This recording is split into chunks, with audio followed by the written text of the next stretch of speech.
mo rí o gbogbo lágbára Ọlọ́run gbogbo alájọ ṣàṣeyọrí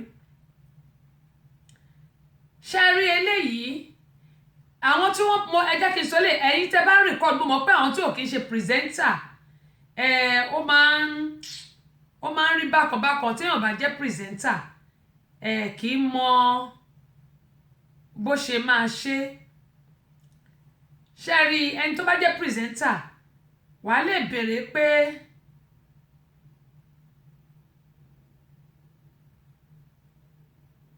wàá lè béèrè pé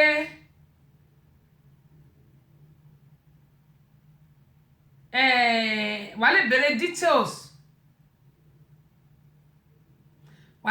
details lọ́wọ́ ẹni tó bá fẹ́ béèrè ọ̀rọ̀ lọ́wọ́ ẹ̀ but eléyìí tí mo fẹ́ fi wọ̀n wáyìí not America ni bọ̀bọ́ yìí gbogbo ara ẹ̀ òun ló jẹ́ pé gbogbo ara ẹ̀ tí ó ní problem ó wà lọ bá wọn ní embassy North America kò ṣe lọ́dọ̀ wa ń bí ipe kan jọ kan help òun fẹ́ padà lọ sílé ó ní problem lára yẹn ni pé irú àrùn tó ṣe èmi ò mọ̀ ṣùgbọ́n ara ẹ̀ ti di oríṣi méjì ó ní mò ń wà yìí ara ẹ̀ ti di oríṣi méjì ibì kan pupa ibì kan dúdú gbogbo ẹ̀yin tẹ́ fi àtẹ̀ránṣẹ́ ránṣẹ́ sí mi ń mọ̀ àwọn tí n bá parí ètò mo rí oṣù bọ́kẹ́lì mọ̀ pé mo rí tí n bá parí ètò ní mọ̀ wò arákùnrin tí mò ń sọ yìí òun ni. Okay, this is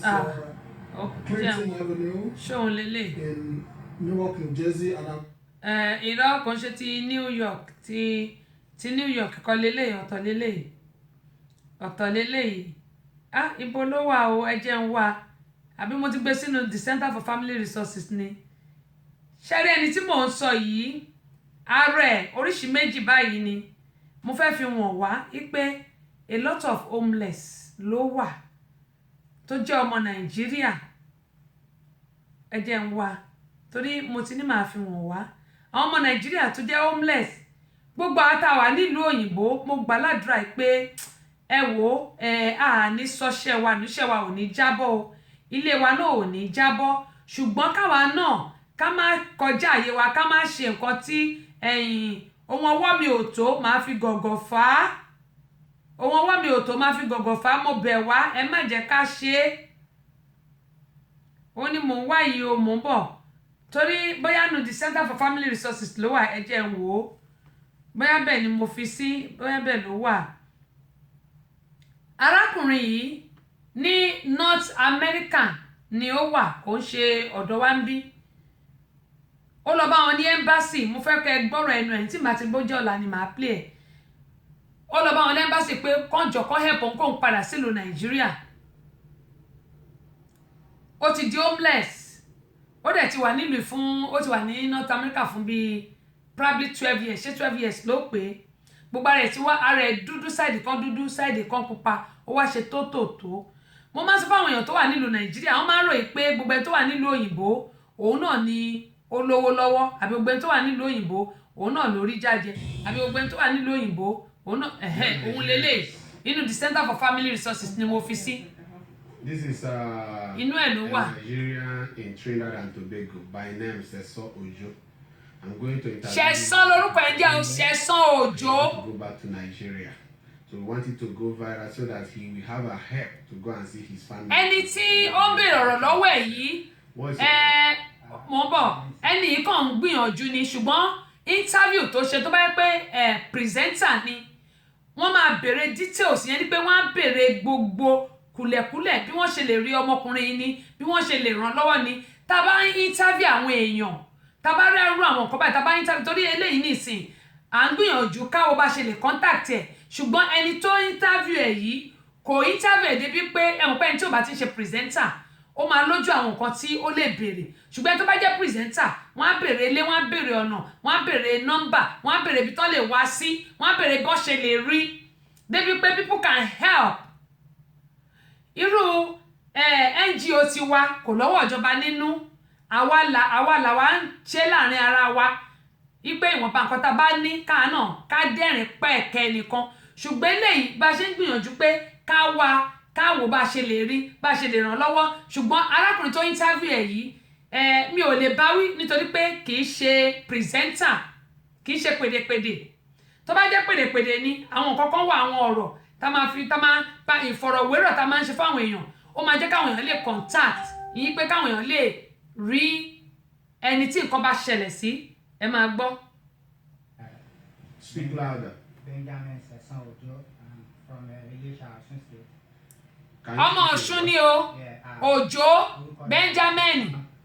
Benjamin Sesson Ojo lórúkọ mi ọmọ Ilesha ni láti Osun State. So what are you doing in Trinidad and Tobago now? We have been doing that for 12 years, but recently. ọdún 12 ló ti lò nílùú èbó. And one part of my body the vein on the part of the body getting smaller more than the other side. mo ń bọ̀ òkè lè gbọ́ rẹ̀ dáadáa ṣé ti rí báyìí Ọlọ́run má fi àìsàn ṣe wá. Have you gotten any help from Nigerian embassy? Well, I went to Nigeria embassy for assistance to go back home, but they said they cannot help any Nigerian because they did not invite them here. If they help anybody, the rest Nigeria wouldn't help, they keep coming. That's why they refuse to help nobody. And they just give me some money to buy something to eat for 1 week, and that's it. When I go back there later, they lock the gate and say I'm a madman,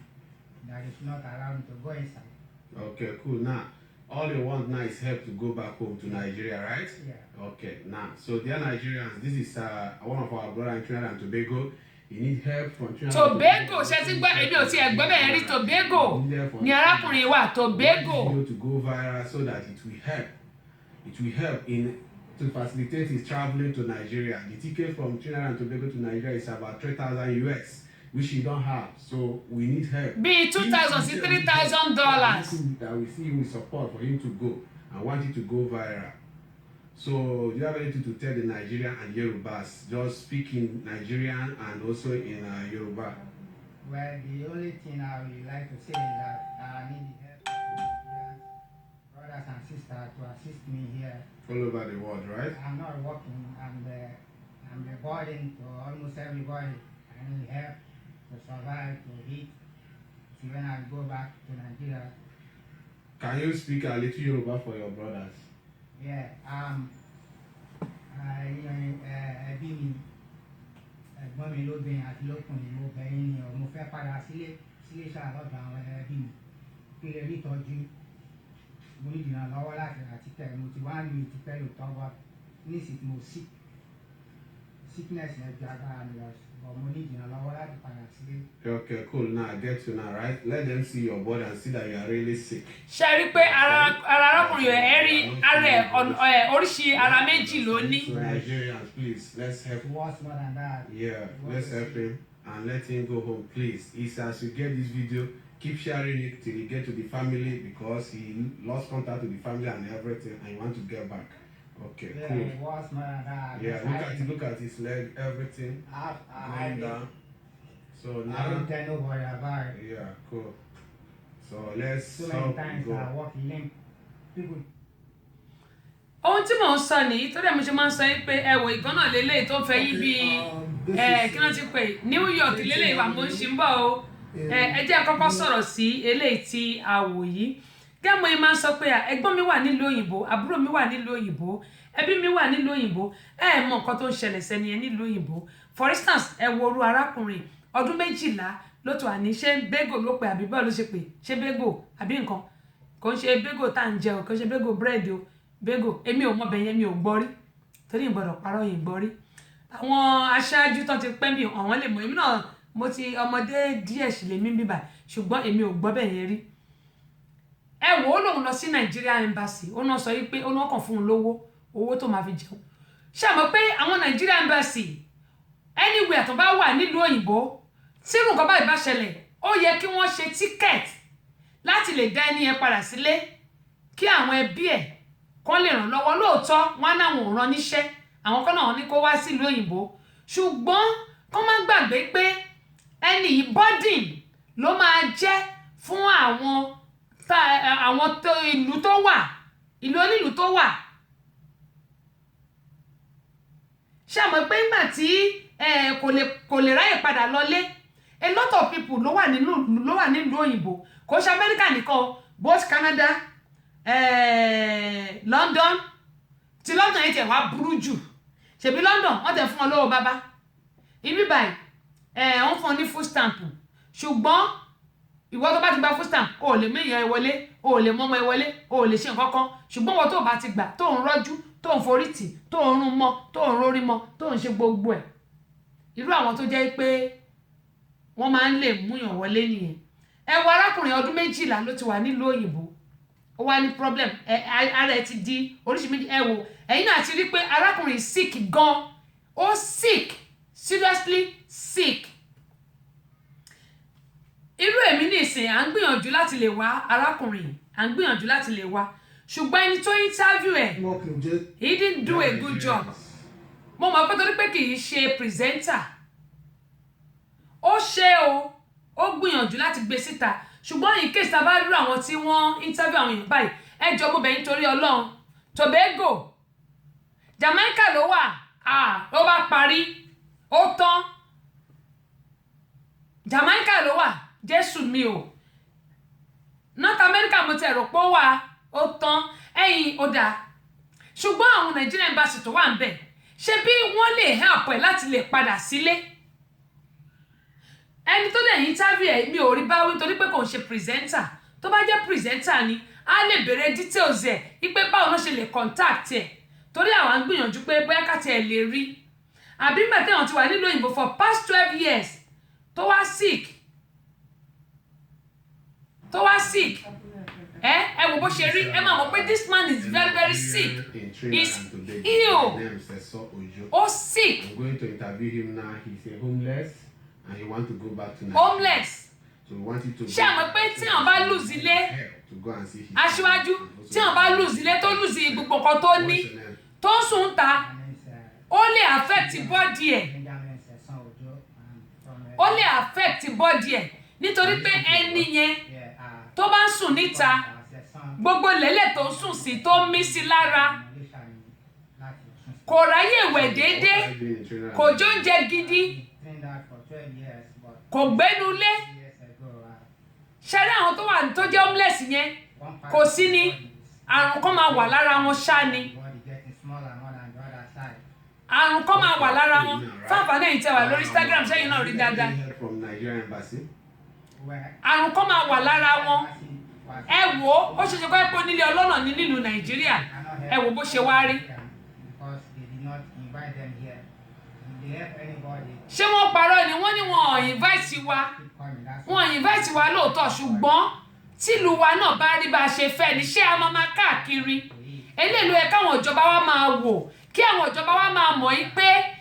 ohun tó wà lẹ́yìn ọ̀fà ó ju èje lọ. Kò yẹ káwọn ọmọ Nàìjíríà máa suffer. We have what it takes for a country to be a country. So dear Nigerians, this is one of our brothers in Trinidad and Tobago. He needs help from Trinidad and Tobago and also needs help in Nigeria in general, and he needs help from the embassy. We want this video to go viral so that it will help. It will help to facilitate. Sherry, Nigeria, ìlú tó ṣàn fún wàrà àti fún oyin ni. Tó bá di next month, àwọn máa sọ pé oh, independent day, independent. Kí là independent? Adàlá gbòmìnira náà. Ẹ jọ̀ọ́ kí là ń pè lómìnira? Òmìnira àwa ń jẹ́ kó di nǹkan míì, Ọlọ́run jẹ́ kó di ìnira fún gbogbo wa. We have what it takes. Owó tó wà nílùú Nàìjíríà yẹn, tí wọ́n bá pín fún orí kọ̀ọ̀kan nílùú Nàìjíríà yẹn, á tó ṣẹ́kù. Ṣùgbọ́n àwọn tó jẹ́ pé àfẹ́mí, owó tẹ̀lé kó lọ sọ́run, owó tẹ̀lé kó lọ anywhere. Ẹ rántí pé àwọn mẹ̀kúnnù ìyà ń jẹ wọ́n, ẹ rántí pé àwọn kan wà nìkan tó ń sọ́fà. Lóòótọ́ eléyìí táwọn ẹni sọ, wọn ò pè wá sílùú wọn lóòótọ́, ṣọ́ pè wá ni. They don't call us. eléyìí ẹ̀kọ́ àwọn olórí wa kí wọ́n máa rò wípé àwọn ọmọ ìlú wọn ń jìyà nílùú kan. Nigeria embassy èyí tó wà ní Tobago tó wà ṣó yẹ kó sọ wípé madman ni ó kàn bẹ̀bẹ̀ pé kàn jọ because they supposed to help him to send him back home. tó bá dẹ̀ máa ra ticket wọ́n á rí cheap ticket rà even though ticket is 2,000 plus because the one eléyìí tèmi wọ̀ lọ lé bíi 2,000 ṣe 2,700 2,800 more tax mi ro tax mọ́. But tó bá jẹ́ pé Nigeria embassy ni tó wà ní Tobago they can get a cheap ticket for him just to go home and to take care of himself instead kó wá ṣe kan sílùú onílùú. a máa pariwo àwa nílùú òyìnbó a lot of people ní àwọn ẹbí ẹ̀rọ pé wà nílùú òyìnbó tọ́rọ̀ pò ń gbádùn tí wọn ò mọ̀ pé pọ̀mọ̀pọ̀mọ̀ ètè ló ń jẹ pọ̀mọ̀pọ̀mọ̀ ìyá ló ń jẹ kàkọ́ tí wọ́n máa fàdúrà ràn ẹ́ lọ́wọ́ nílùú Nàìjíríà they be asking for stupid money. a máa bèrè owó lọ́wọ́ ẹ tó bá tún wá bèrè owó tó tún fún wọn lówó yẹn ẹlòmíì kò tún wá ní ṣàdúrà fún ẹ á tún wá mú owó yẹn á tún lọ fi ṣoògùn á tún mú owó yẹn á tún fi ṣe é níkà. àwọn olórí wa dẹ̀ wá ń bẹ̀ wọ́n lọ wọ́n ń bọ̀ wọ́n ń fò wọ́n lọ wọ́n ń bọ̀ wọn ò rántí pé tí wọ́n bá fìyà jẹ ọmọ àwọn aráàlú ọjọ́ kan náà máa kó lórí ibi tó ń wà yẹn. ṣẹ́rí àga orí oyè tarí yẹn kò ṣe ti bá bẹ́ẹ̀ nìkọ̀ọ̀kan ò bá lo 20 years mbẹ́ wà kó mẹ́jọ kan ni tó bá ń kó bẹ́ àwọn tó wà ń bẹ lánàá àwọn náà máa fẹsẹ̀ gbà títì káàkiri lónìí ni bí àwọn èèyàn ṣe ń tò sí ilé epo àwọn mẹ̀kúnnù ṣe ń tò sí ilé epo náà ṣe máa tò kò sẹ́ni tó máa fún sàárín tẹ̀lé wọn lẹ́yìn mọ́. Why can't we think that this world is just for a little time? kò sígbà tí mo lè rí àwọn tí à ń jẹ tó jẹ́ homeless ká ní máa yìí bá jẹ́ real presenter ni á bẹ̀rẹ̀ details máa yìí because ó ń dùn mí lọ́kàn mi nígbà tí mo rí kinní yẹn pé ìwọ Ọlọ́run I wish I can contact the man. I wish we can do a little. The Center for Family Resources, we can do whatever we can for this man. Ṣebẹ́ni tó kàn lárí nǹkan burúkú ò ní kàn mí kò ní kàn yín kò ní kàn gbogbo wa pátápátá. Ṣùgbọ́n àwọn tó wà Nàìjíríà mo fẹ́ kí wọ́n máa la etí wọn báyìí kàn máa gbọ́. Kò ń ṣe gbẹ́ni tó wà nílùú òyìnbó lórí jájẹ. Kò ń ṣe gbẹ́ni tó wà nílùú òyìnbó lórí ilé tó ń sùn sí àwọn ọmọ Nàìjíríà lẹ́rí yẹn. I'm going to show another one to you. Orí the Center for Family Resources mo gbé sí. Ipe àwọn tí máa dì Yẹmí Olúwo máa dì mi mọ̀ bóyá mo ti àdì but máa dì àwọn kan wà tó jẹ́ pé mi ò rántí orúkọ ẹ̀ tí n bá rí lórí ètò ní máa rántí máa dì. A little goes a long way. Mo ṣoore fún lágbájá kò sọ fún mi kò ṣe kíní kan Ọlọ́run ọba nìkan ló ṣoore fẹ́ ló sọ fẹ́ dà. Ohun tí mo bá ṣe mi Abọ́sẹ̀dé mo máa ṣe mo máa ń kó mbẹ́ torí màá wò pé Ọlọ́run ló fún mi mo dẹ̀ máa sọ fọ́lọ́run pé kọ́lọ́run má fi òkúta rọ́pò mi torí pé gbogbo abí ogbá ṣe wà yìí Ọlọ́run dá wa pẹ̀lú èèyàn kọ̀ọ̀kan ni ṣùgbọ́n tó bá kọ ohun tọ́lọ́run bá ní kó ṣe yẹn tó bá ṣe Ọlọ́run á dẹ̀ mú ẹlòmíì á dẹ̀ jẹ́ kó ṣe nǹkan tí tó yẹ kó ṣe tó ṣe ojú àwa tì ẹ wà lórí òkè ńbẹ̀ ẹ ń gun jẹ́ẹ̀tì ẹ ń jẹ ẹja ẹ ń jẹ ẹran wọn ti ṣọ́ọ̀tẹ̀ ń jẹ ẹja ni wọ́n á lọ gbẹ́ran wọ́n á gbé chicken wọ́n á gbé gbogbo àwọn máa jẹ wọ́n máa jayé alákátá wọ́n ti wá gbàgbé pé àwọn kan wà tó jẹ́ pé ìyà ń jẹ wọ́n á máa fò káàkiri ẹ wọ ọmọ Nàìjíríà 12 years ló ti lò nílùú òyìnbó táwọn ẹbí ọba rí lé wọn ní ẹ ó gbàgbé wọn nìyí ẹnìkan ló ń sọ fún mi pé ẹ̀gbọ́n ti lọ sí ìlú òyìnbó ó ti lọ́dún lọ́dún mẹ́wàá kò rántí àwọn mo ní do you know what is facing why you instead of praying for him ẹ lament ẹ ń pariwo kiri ó ti lọ lóyìnbó ó ti pọ́dún mẹ́wàá o kò rántí yín o kò ṣe kọ́kọ́ fún yín nílé o kò ṣe ẹ mọ̀ nǹkan tó ń face ni do you know whether he eats today or not nǹkan tí mò ń sọ fẹ́ nìyẹn pé ṣé ẹ mọ̀ bóyá ó jẹun ṣé yìí mọ̀ bóyá ó ti jẹun lónìí bóyá gàrí lásán kò rí fi sẹ́nu ẹ̀ ń làmẹ́ǹtì pé ti lọ sí lóyìnbó ọdún mẹ́wàá o kò rántí yín lé mọ́ o ó ti ṣe kíní kan àìmọye èèyàn ló jẹ́ pé akọ̀gbẹ́ wùwọ̀ á bọ́ sẹ́gbẹ̀ẹ́ mọ́tò onímọ́tò á ya fọ́tò òun náà máa lo fake life àbí kọ́ lè sọ pé òun náà wà òkè nígbà tẹ́yìn bá wá rí yẹn lé ẹ̀wá lẹ́ni ẹ ti lówó lọ́wọ́ bóyá kò tí mu gàrí látàárọ̀ o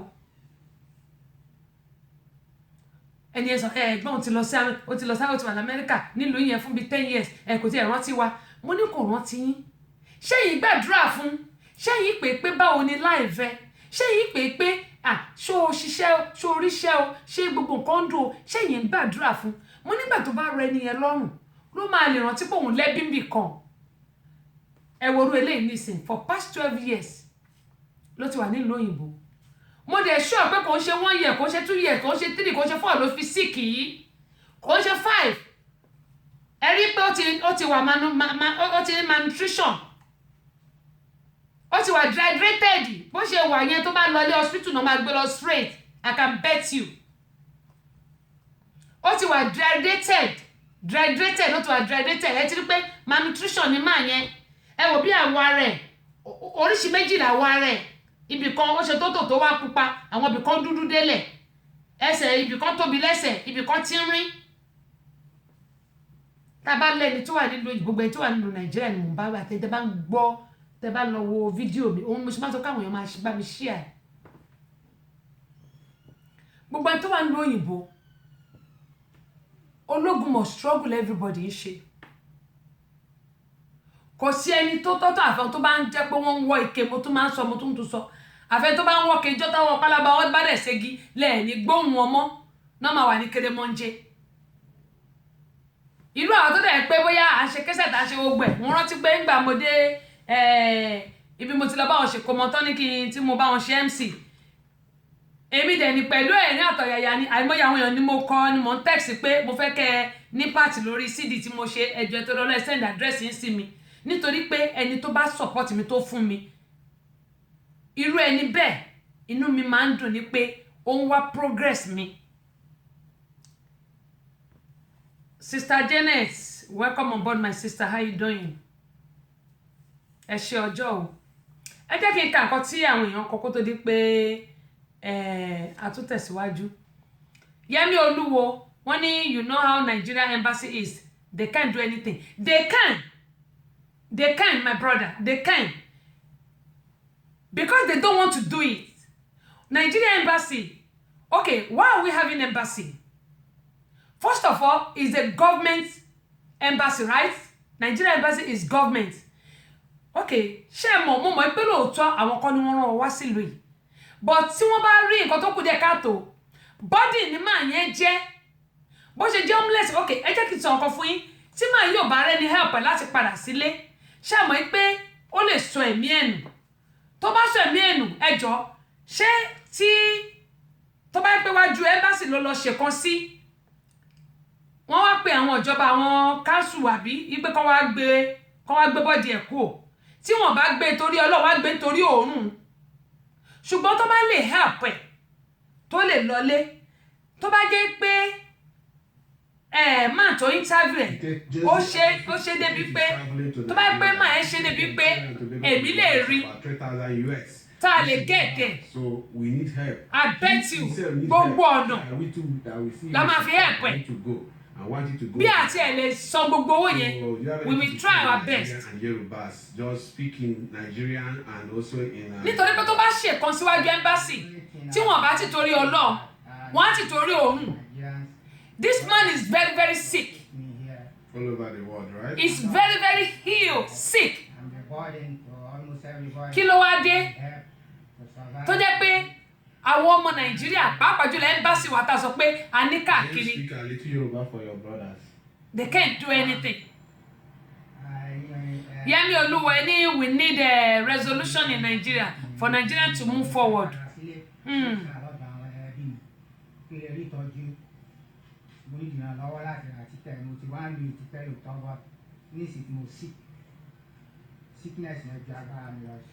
Homeless máa yìí jẹ́ òun ló jẹ́ kó sick báyẹn. Let them see your body and see that you are really sick. Ṣẹ́tìrì number one hospital ẹ̀ kí máa yìí wà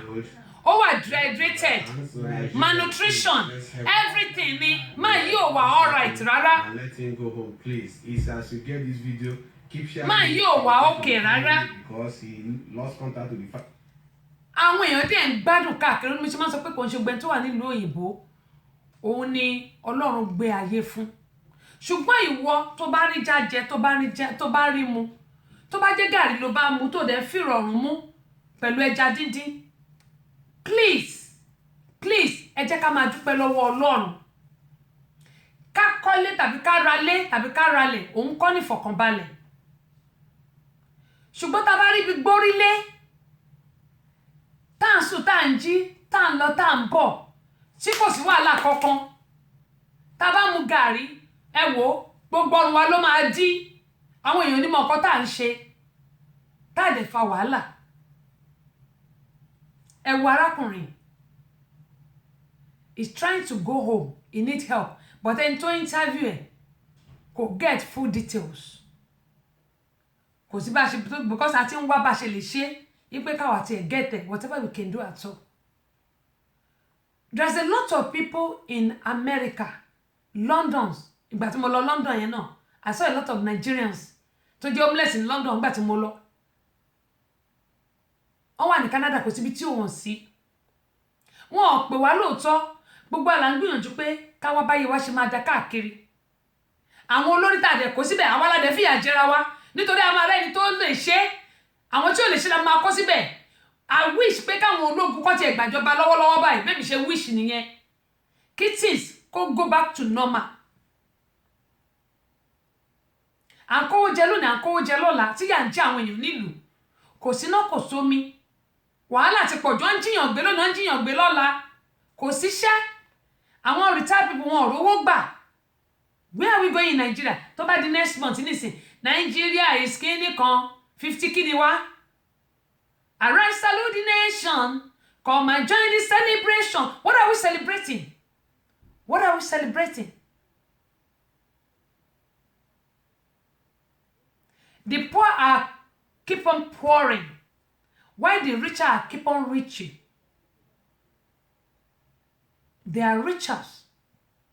àwọn èèyàn ṣoògùn owó lọ́tún lọ́sì wọ́n jí àwọn èèyàn gbé wọ́n gé wọn lápá wọ́n gé wọn lórí wọ́n gé wọn gbogbo ẹ̀ bí èèyàn bá mu pure water wọ́n á gé ẹrù pure water wọ́n á lọ fi ṣoògùn owó nílùú Nàìjíríà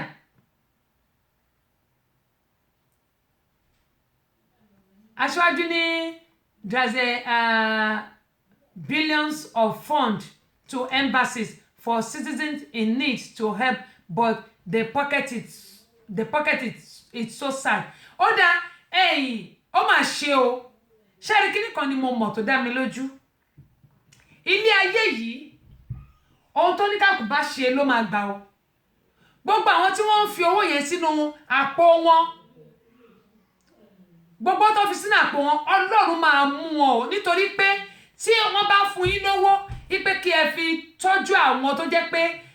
ọmọ onílùú tó jẹ́ Nigerians tó jẹ́ ọmọ ìlú tí wọ́n ní problem níbi tí wọ́n wà kán lè padà sílé kán lè tọ́jú wọn torí mọ̀ pé tí màá yín bá lọlé wọ́n á gbé lọ sọ́spírù wọ́n á gbé lọ sílé ìwòsàn wọ́n á tọ́jú ẹ̀ á wà okay how much is $2,000 tí ẹ̀ bá tiẹ̀ ní 2,000 or 3,000 mo mọ̀ pé wọ́n lè ra ticket kán wá cheap ticket fún máa yẹn kó fi padà lọ ó ń bẹ̀ wọ́n ní kó fẹ́ padà lọlé kó lè lọ tọ́jú ara ẹ̀. Màláìkà láti Dublin báwo níṣẹ́ wà Kọ́lá ọmọ owó wọ́n ní Yẹmí Olúwo ní we youth are the problems of Nigeria we are not ready to take our country back. Mọ̀kọ́ tó ṣe wá Yẹmí Olúwo máa dá sí máa fún ilé sí nǹkan tẹ̀sán yìí ṣe wọ́n ní mi ò lè wá kú kan kò lè jóye lé bàbá ẹ̀ ṣe mọ̀ pé nílùú Nàìjíríà we are so heartless. Inú dúdú ìwà dúdú àádá lẹ́yìn pé ká fi ra ṣògo owó ká para wa ká bàtàrà wa jẹ́ there's something tó tún wà fún àwa Nigerians ẹ wo America London wọ́n máa protect tí ó máa lọ nírọ̀wọ́ rọsẹ̀ ṣùgbọ́n nílùú Nàìjíríà tó bá rẹ̀ tó máa protect wọ́n máa lọ da tear gas wèrè síta okay recently bẹ́ẹ̀ couple of months lẹ́yìn tí kí n tó lọ sí Naija ṣe pé July ni mo lọlé mo dẹ̀ dé ní August mo dé last month kí n tó lọ sí Naija nìbàdàn ó pe àwọn gáǹgì kan ní ẹgbẹ́ ẹ̀yà bí kinní kan